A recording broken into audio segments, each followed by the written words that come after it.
As you can imagine, kidnapping a member of a billionaire family would be a difficult task. But one Hong Kong gangster named Chung Si-kyung didn't just kidnap one, but multiple billionaires. And the amount of money he made during his time as a crime boss was absolutely insane. It was May 23, 1996, when Victor Lee Sar-kyoy was driving to his father's house. Suddenly, another car swerved in front of him, both vehicles coming to a screeching halt. Armed men swarmed Victor Lee's car and pulled him out to the concrete. He was dragged to the other vehicle, thrown in and tied up. The kidnapper sped away to bring Victor Lee to their boss, Chung Si-kyung, so he could be ransomed for millions of dollars. Victor himself wasn't especially wealthy, but his father, Li Ka-shing, was one of the wealthiest men in China. He had made a fortune of billions from the shipping company he owned. Chung knew that by kidnapping the billionaire's son rather than the man himself, he could hold Victor Lee for ransom and receive the money in a matter of days. How did Chung Si-kyung do it? And how much is a billionaire's son worth? To understand this mastermind, we'll have to dive deeper into the seedy underworld of Hong Kong and how it created this kidnapper of billionaires. Chung Si-kyung was incredibly successful at pulling off big payout crimes. However, he wasn't your normal crime boss. His nickname was Big Spender, and his obsession with money was borderline unhealthy. The gangsters who worked for Chung, along with others who met him, were shocked by his generosity and spending habits. Reportedly, even the triads were impressed with the way Chung Si-kyung spent his money. He would drop massive amounts of cash on gambling tables in the casinos of Macau. Chung clearly had gambling problems, as he once lost $20 million on a single game.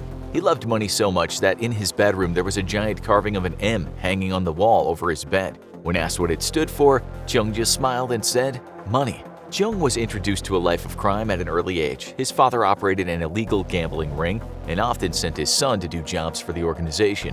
This included dealing with the money. By the time Chung was 16, he had already been arrested and convicted for his activity in the street gangs of Hong Kong. After being released, it didn't take long for Chung to make a name for himself and become the boss of his own gang. Chung enjoyed the finer things in life, like fast cars, gourmet cuisine, and expensive liquor. He also had a taste for art. It was said that he once paid tens of thousands of dollars for an art piece created by a street painter in Bangkok. Chung stayed in luxury hotels and made sure to tip the staff extremely well. In fact, just before his final arrest, Chung put himself and his gang members up at an extraordinarily expensive hotel to relax from crime for a bit. The hotel didn't mind having a crime boss there, as he paid his bill in full and continuously provided the hotel staff with generous tips. But how did Chung amass his fortune? Was he just your ordinary crime boss? Chung Si-kyung was a mastermind when it came to kidnapping billionaire targets. His crime spree is like nothing you've heard of before. Early on in his career as a crime boss, Chung partnered with another high-profile gangster named Yip Kai-foon. Together, they carried out a number of armed robberies that made Chung a wealthy man. One of the first robberies was at Kai Tak Airport. They managed to infiltrate the consignment warehouse, where Chung and Yip stole almost $4 million worth of Rolex watches. The craziest part is that Chung wasn't done making money off the airport yet. A year later, he went back to Kai Tak a second time and robbed a security van, which contained close to $20.5 million worth of loot. Unfortunately for Chung and Yip, it looked like they were going to be caught. But for Chung, something unbelievable happened. Even though at this point, Chung had stolen around $25 million at the airport, he did not spend very much time in jail. When he was arrested for the security van heist and sent to trial, the judge found that there was not enough evidence to convict Chung. His sentence was supposed to be for 18 years, but the case was said to have too many inconsistencies when presented to the judge. Yip Kai-foon, on the other hand, was found guilty and sentenced to 41 years in prison. Was the judge paid off by Big Spender? Or was there really not enough evidence to convict Chung Si-kyung?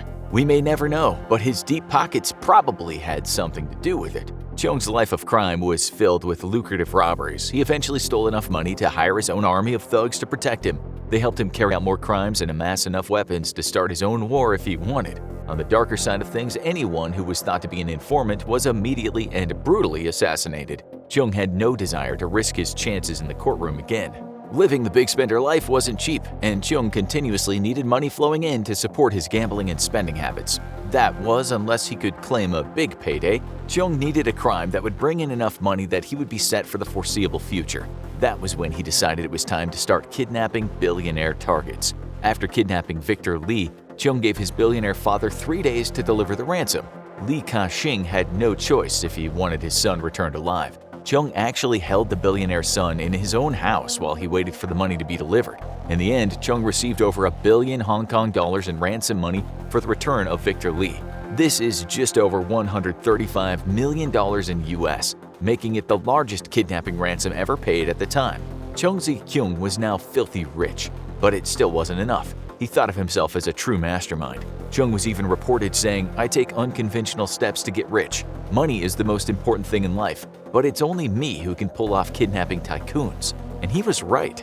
After the successful payday made off of Victor Li, Chung devised another kidnapping to make even more money. On September 29, 1997, Chung Se-kyung and his gang kidnapped Walter Kwok, a billionaire chairman of Sun Hung Kai Properties. Sun Hung Kai Properties was one of Hong Kong's largest property conglomerates, and this had allowed Kwok to amass a fortune. Chung wanted in on the action, so he kidnapped the tycoon and ransomed him off to his wife. Kwok had not cooperated on his own, so Chung had him roughed up a bit to make him more receptive. In the end, Kwok's wife was able to collect 600 million Hong Kong dollars, or roughly 77 million US dollars, to secure the release of her husband. At this point, Big Spender was getting a little greedy. He did not necessarily need the money, but he wanted more. He was truly addicted to the stuff. However, his next attempted kidnapping didn't go as planned and would eventually lead to his downfall. The crazy thing is that this kidnapping was more personal than business. Chung had planned the kidnapping of Chief Secretary for Administration Anson Chan, who was responsible for putting Chung's friend and accomplice Yip Kai-foon in jail. This was a kidnapping of retribution. Unfortunately for Chung, someone tipped off the authorities before the job could be completed. In preparation for his retaliation, Chung had bought 818 kilograms of explosives and placed them around the Shengshui neighborhood of Hong Kong.